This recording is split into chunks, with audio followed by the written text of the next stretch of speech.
particular video is attached below.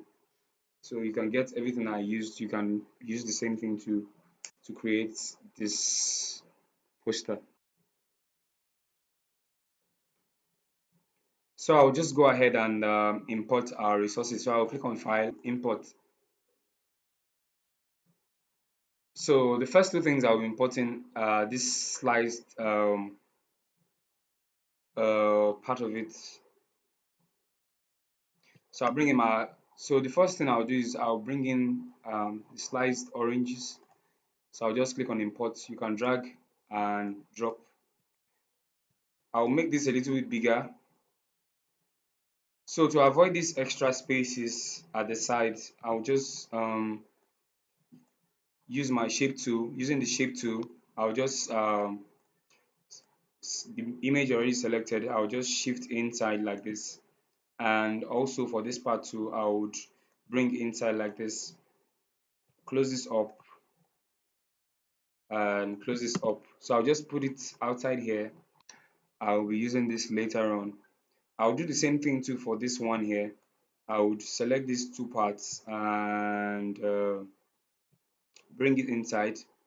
Select these two parts and bring it inside.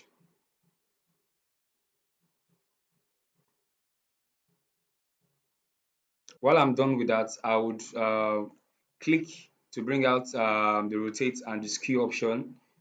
So I would rotate this way.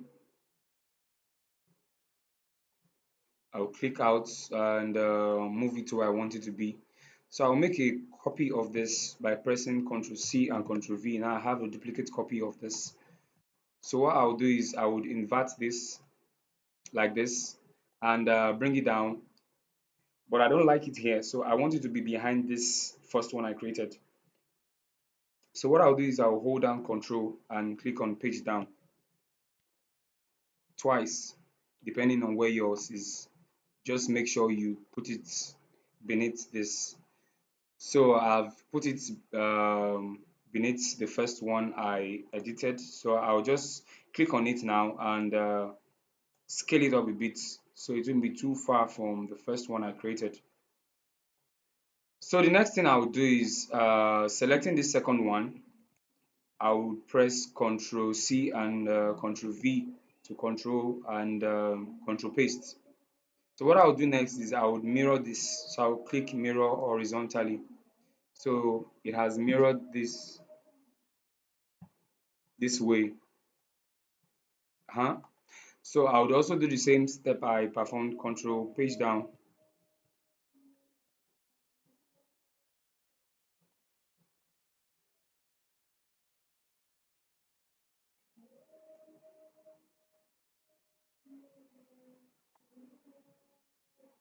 And I will click inside like this to make sure it is to make sure I have it in the right place I want it to be. So for the last one, I'll just press Ctrl C and Ctrl V. I'm copying this one too. So this for this one, I'll also mirror this horizontally, just like this. Ctrl page down to bring it down like this. So I want this to be a little bit bigger.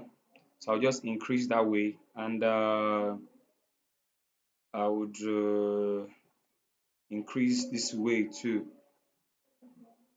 So at this point, I think it's nice. What I'll just do is I'll just use the rotate, click on it, rotate it like this, uh, then click out and move it this way too. Then I'm good with that. So lastly, while arranging this together, the next thing I'll be doing is I would bring this in now. This is where this comes in. I'll make it bigger and control page down because I need it to be at the back of everything I've just created. So I'll just press control page down, keep pressing until it gets to the back. But I don't want to see this outer part. I don't want to see this part of it. So what I'll do is I'll just move it closer like this. And I think that's too close. Okay, I think I like it like this. But I want it rotated a bit. So I'll just click the center of it and rotate it like this, and we're good this way. So having done that, let me zoom out, select everything, and move it to the center of the page. You can do that manually by yourself. Just move it to the center of the page. I think I'll bring mine down this way like this. Fine, so that's the first step. Now, step two, the next thing we'll be doing, we'll be adding shadows to make this sliced oranges more realistic. So the first thing I'll be doing is starting from the top. What I'll do is I'll grab my B-spline tool. You can get it under the free hands F5 shortcut.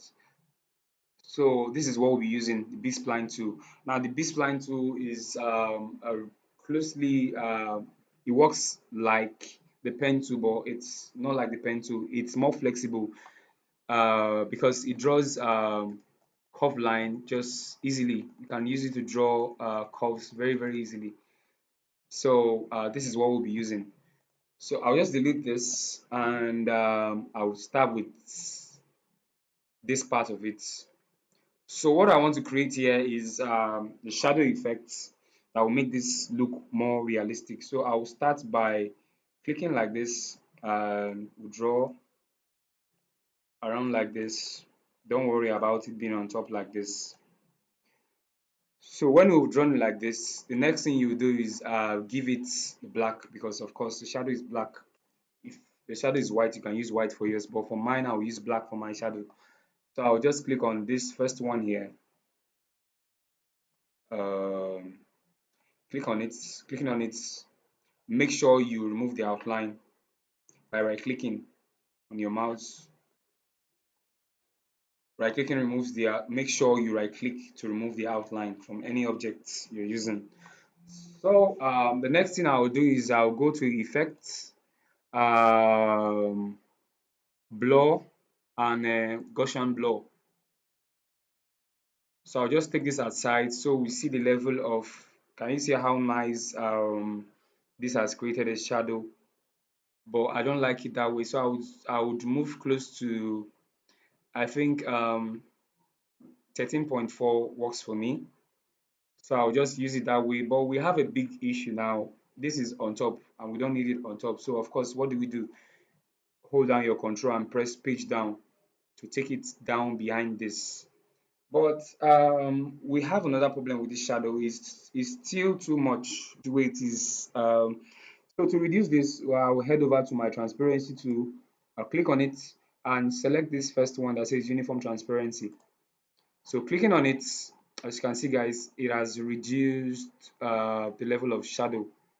So what it reduced it too much. It did too much for me. So what I want to do is I want to add in a bit of shadow. So I will come here where I have this slider. I click on it and I drag down, or you can manually set a point. So I will set my point to 25. I click OK. I think I like this part. So I'll just go ahead and create um, other shadows for this part and this part.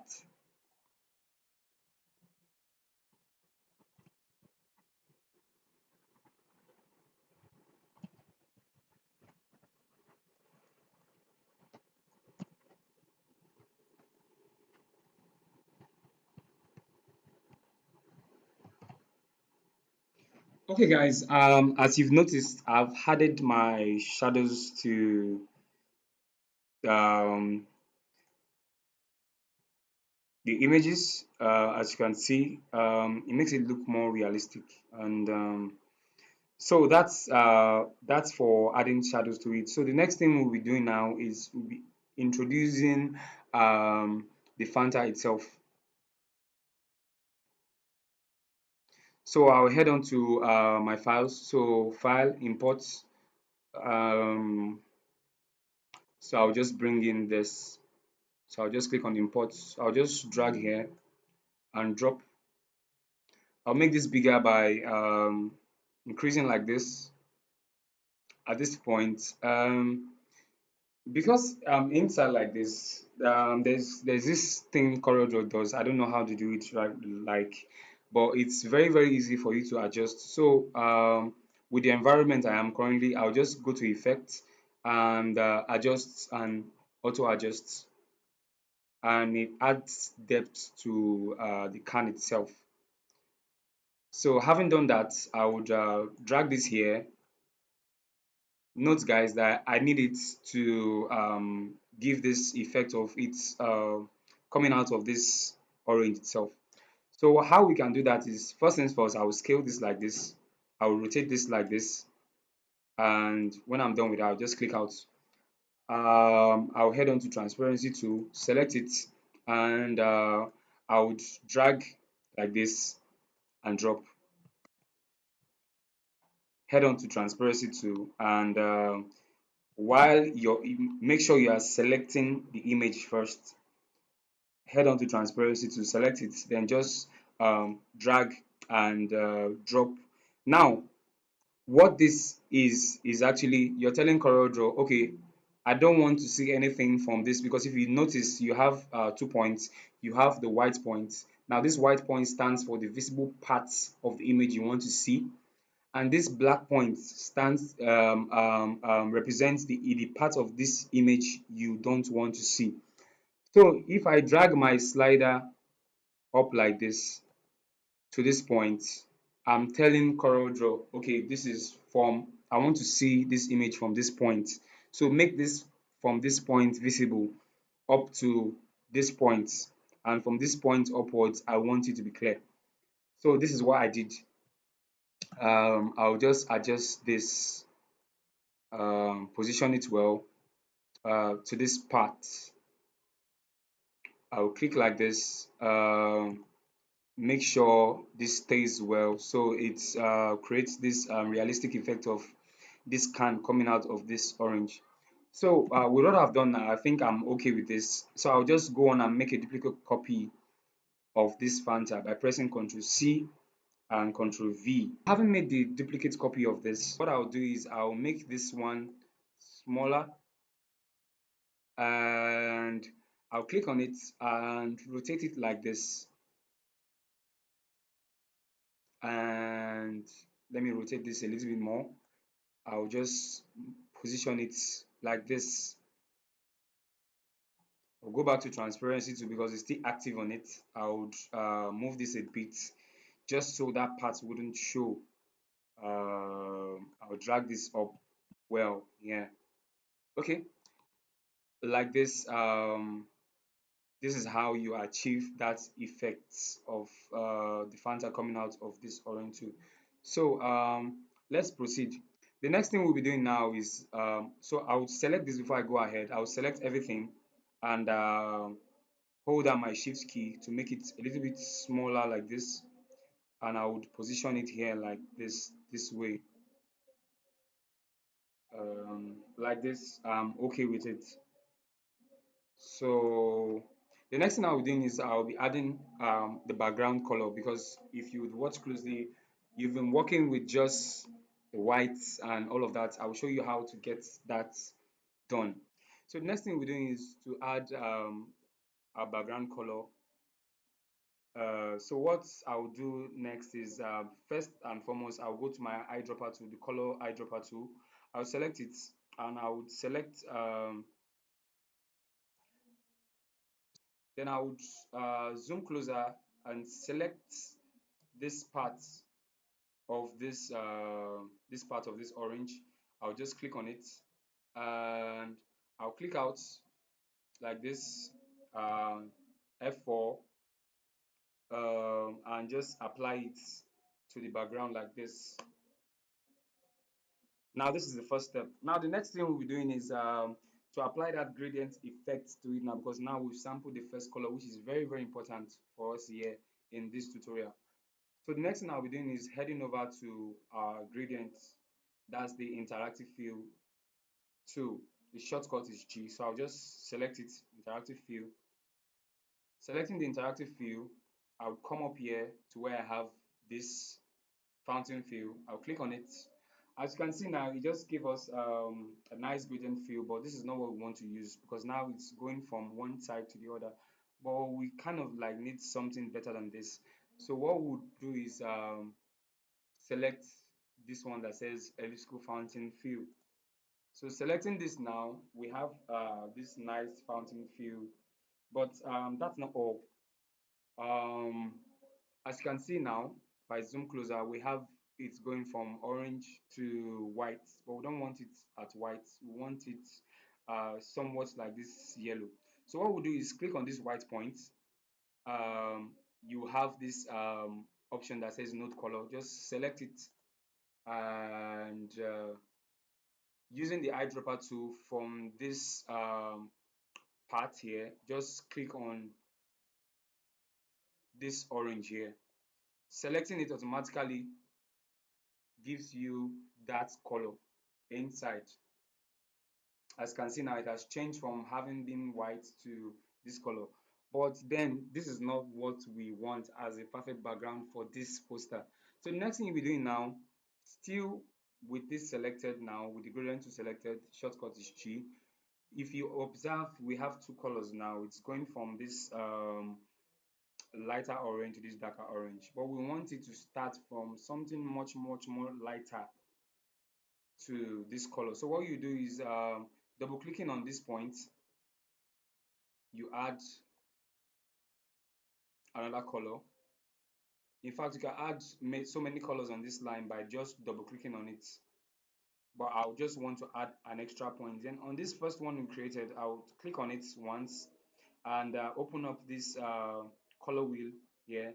Then I will drag um, like this. I'll drag outwardly like this, and I'll make sure it's somewhat like this. I'll drag this outside a bit, drag this outside a bit, and I'll make another one like this. So I'll double click on this part to create this point, and I'll drag this out like this. Then on this first one I created, I'll make it more lighter. So I'll come here like this and drag it to this point.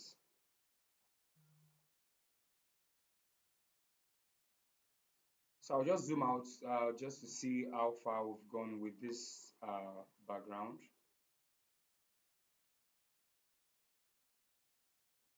So it's coming out nicely. Um, so the next thing we need to do is add the last effects to make this background more spicy. So what I'll do is I'll call up my ellipse tool for drawing circles. So I'll just draw mine like this and I will place here. So I'll sample color from what I have presently by going to eyedropper tool and selecting this part. I'll just select it and make my ellipse that color. So I'll remove the outline by right clicking on this part. The next thing I'll do is I'll go to effects. I want to blow out this circle. So I'll go to effects, under effects, go to blur, under blur, Gaussian blur. So I'll just let me put this aside so we'll see the effect of what we are trying to create here. So I'll just increase the blur like this, increase it to the point where you start seeing um, what we've created so far. Yes, I think at this point I'm okay with it. So I'll click OK. So with this now, I'll just have to skew from the top. So I'll hold down my Shift key. With this selected, I will hold down Shift key and I will drag up like this. Perfect. I want to reduce it a bit. Hold down Shift key and reduce it. At this point, I'm cool with it. So what I'll do is I don't want this on top, obviously. So I want it behind all of this. So what I'll do is I'll power clip it inside of this rectangle itself. So what I'll do is selecting this, I'll right click and I'll find what we have for our clip inside. So selecting this, CorelDRAW will ask you, where do you want to put this inside? So I'll just select this and I'll put it inside. By default, it goes straight to the middle. So you can want to adjust this by making, just expand this a bit. Then when you're done with editing it, just click finish or hold down your control and just click outside like this. Then like this, have created this background for this poster now. So the next thing we'll be doing now is applying the water splash, the Fanta splash to it. Okay, so having done that, the next thing we'll be doing is to add our splash effect. So what we'll do now is I'll go over to my resource file, import, and bring the water splash inside. So I'll just drag and drop. Don't worry, it's fine. Just drag and drop anywhere you want to put it. And now, as it is now, we cannot use it because it doesn't match what we want to use it for. So now this is the fun part. Now to make this look like the actual splash, what I would do is I would head over to effects. Under effects, I would go to adjust. Under adjust, I will go to hue and saturation and lightness. Guys, this is what we'll be working on. So by default, this is what, as you can see now, as I just clicked on it, and by default, because I've used this in the past, so by default it's set. So I will just click on reset. So I'll show you what it looks like. So when you come inside of this, when you are inside of this, so when you are inside of the hue and saturation lightness panel like this, as it's shown here, what you do is make sure it is the channel is set to master. Make sure the channel is set to master. Then first and foremost, the two things we'll be working on inside here is the hue part and the lightness. So I would, first things first, to get the yellowish, to make this water yellowish like a splash, what I'll first do is I'll make this hue, I would type in minus 150. So minus 150, and in lightness I'll just set it to um 21. So make sure you always click on preview to see what you've done. So as you can see now, setting lightness to 21 and hue to minus 150 gives you this realistic Fanta splash. So having done that, you can choose to increase the saturation just a bit, and I think I'm good with 18. So having done that, I'll click OK. So now guys, we have our realistic water splash. So we have to place this water splash well, so it creates this realistic effects we want. So what I'll be doing is I'm making a duplicate copy of this water splash. So I'll Control C and Control V. So I have a duplicate of this. So I'll just set it aside here and work on this first one. Now what we'll do with this one is I'll rotate this a bit. I'll click on this, so to position it well, I'll click and I'll just rotate like this to this part. I think I'm okay with it at this level, but I'm not okay with it completely because this is not where I want it to be. So I'll just reduce the size a bit like this, and I would like to place it behind the first two sliced orange I have here. So what I will do is I'll hold down the control and page down to take it to the back. Good. I'm okay with it like this. So this is where I want it to be. So with this second one now, what I want it to be, I want it to create another effect on this side. So what I'll do is I'll bring it inside. I would click on it to bring out the scalable and rotatable aspect of this image. So I'll just turn like this, huh? Or you can manually just set your where you want it turn to, but I would do this manually. You can automatically set the values here. As you can see, while I turn, the values up here keeps changing. So that's how you can do it. So I'll just move this closer and I'll make it smaller like this. And because I don't want too many conflicting splash all around this image, what I'll do is I'll head over to my transparency tool. I'll select it like this, and still selecting that image, I'll just drag like this.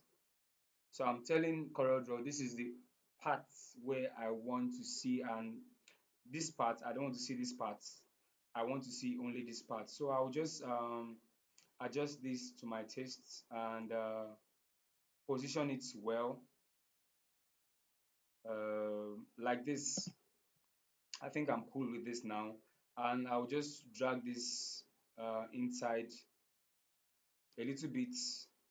I would call this up by going back to transparency tool, and I would uh, fade it out like this.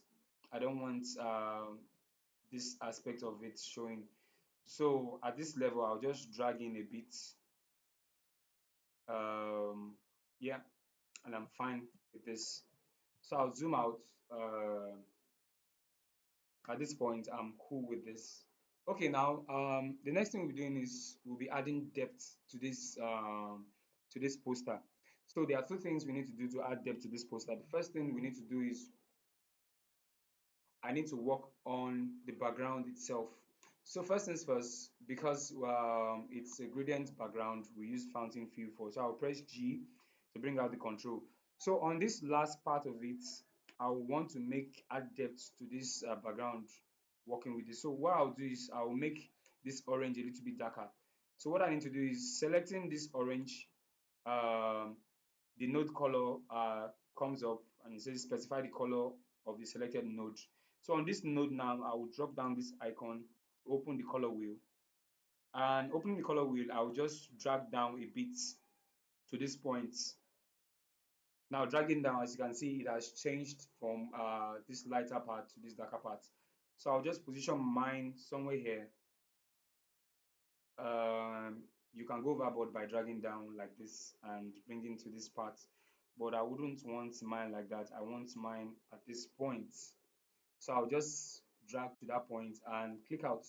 So the next thing we'll be doing is adding a drop shadow, still adding depth to this image. So I need to add a realistic shadow to show that this is actually floating above. So what I'll do is I would create, selecting the ellipse, I'll just drag and draw below like this.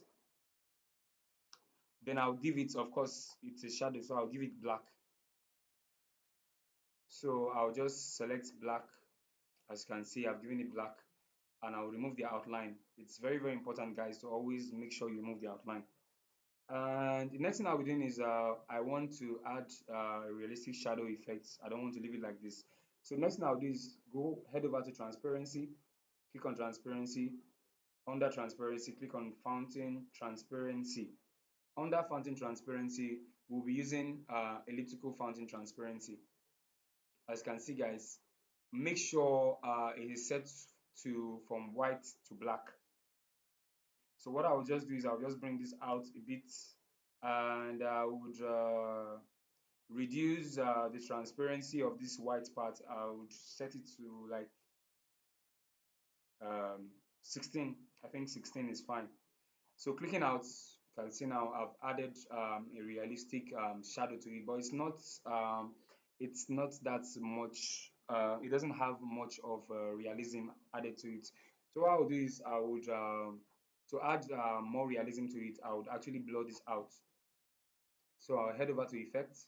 Under effects, I click on blur, and under blur, I click on Gaussian blur. Um, so I'll set it to this part. I think I'll use 9. 9 is cool. So I'll click on 9 and click enter. Okay, now I'm okay with this. So I'll just hold down my shift key and click on this part and expand it a bit like this. I think like this is fine. And I'll reduce the transparency because I feel it's too much. Click on uniform transparency and like this. So I haven't done that. I feel this is too much. So I'll go to bitmap, convert to bitmap, resolution 300 RGB. I'll click OK. So the next thing I need to do is I'll just come here and click on transparency and click on the first one, uniform transparency. As you can see, guys, I've just reduced the transparency of this shadow I created. So like this is how I want it to be. So guys, I haven't done that. The last thing we'll be adding to this composition is adding the text I use. So head over to your type tool here and just the font I use for this is head over to your text tool and I'll just type in a few things needed. Um, I'll make a copy of this. Ctrl C, Ctrl V. A little select this. A little Ctrl C, Ctrl V. Um, refreshment.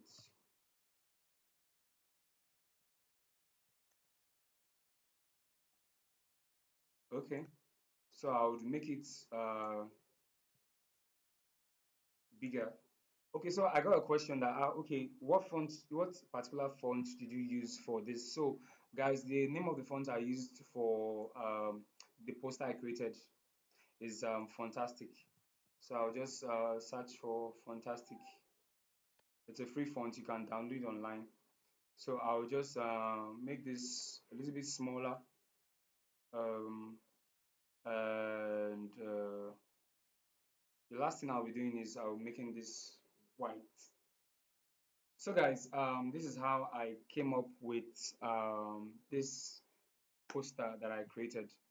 Um, if you like this video, kindly hit the like button and don't forget to share.